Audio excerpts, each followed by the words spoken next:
A scathing new Pentagon report blames Trump for the return of ISIS in Syria and Iraq. Here's a summary of the article. A report from the Pentagon Inspector General found that President Donald Trump's decision to rapidly pull troops out of Syria and divert attention from diplomacy in Iraq has inadvertently aided the Islamic State's regrouping in Syria and Iraq. The Department of Defense's quarterly report to Congress on the effectiveness of the U.S. Operation Inherent Resolve mission said that ISIS continued its transition from a territory-holding force to an insurgency in Syria, and it intensified its insurgency in Iraq even though Trump said ISIS was defeated and the caliphate quashed, The Wall Street Journal reported. ISIS is estimated to have 14,000 to 18,000 combatants, according to the report, who are carrying out assassinations, suicides, crop burnings, and ambushes in Iraq and Syria, different from the large-scale attempts to seize territory since 2014 but a violent threat to civilians in both countries nonetheless.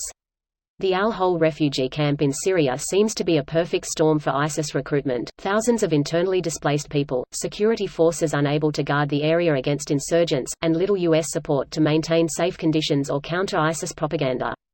The Trump administration's decision to focus its attention on Iran reduced its capacity to effectively counter ISIS in Iraq and Syria, according to Brett McGurk, the former special presidential envoy for the Global Coalition to Counter ISIS who served under Presidents George W. Bush, Barack Obama, and Donald Trump.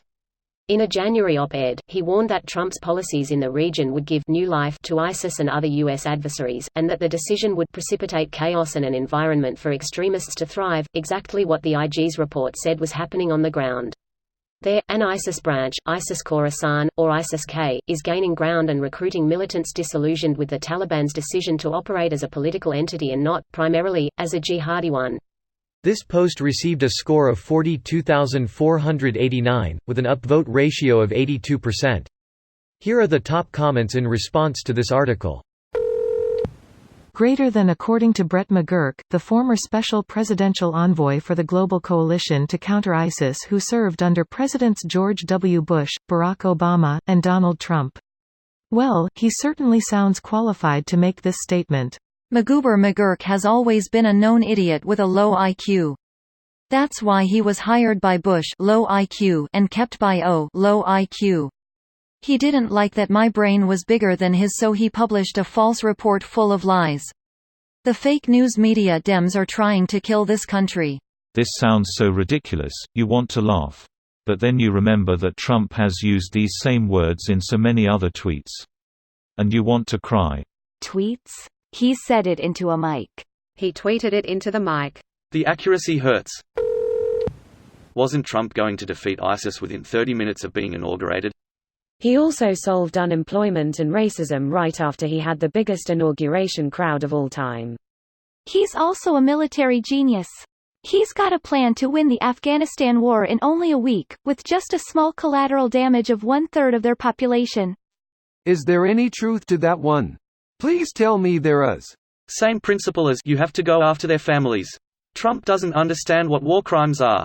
Don't be mistaken, he does. He just doesn't care. Depressing spoiler, neither do a lot of his supporters. Even more depressing spoiler, nobody cares except the UN, and nobody listens to the UN. Well, I think we all know the real reason for ISIS' return. I have learned from Republicans that ISIS' violent return and practices are due to their insistence on playing violent video games. And the lack of God in schools. Don't forget God's hatred of gays. And Obama. Thanks, gays. Thanks, Gaybamas. What? But Donnie defeated ISIS in 30 days, remember? Remember, guys? Haha, oh wait. You think that's impressive? Wait until he levels the Taliban in 2 weeks. Using the best generals. Generals? Whatever. He knows more than the generals. That's why they all resigned from his cabinet. Greater than inadvertently. Yes, because the POTUS doesn't know Eric Prince, who happens to be the brother of Education Secretary, who has a vested interest in keeping war and incivility on the rise. What a waste of a generation. Greater than what a waste of a generation. This is a great description of what is happening right now. All the potential progress we've held back and lives and years wasted because some people are greedy, some are genuine idiots, and many are just assholes.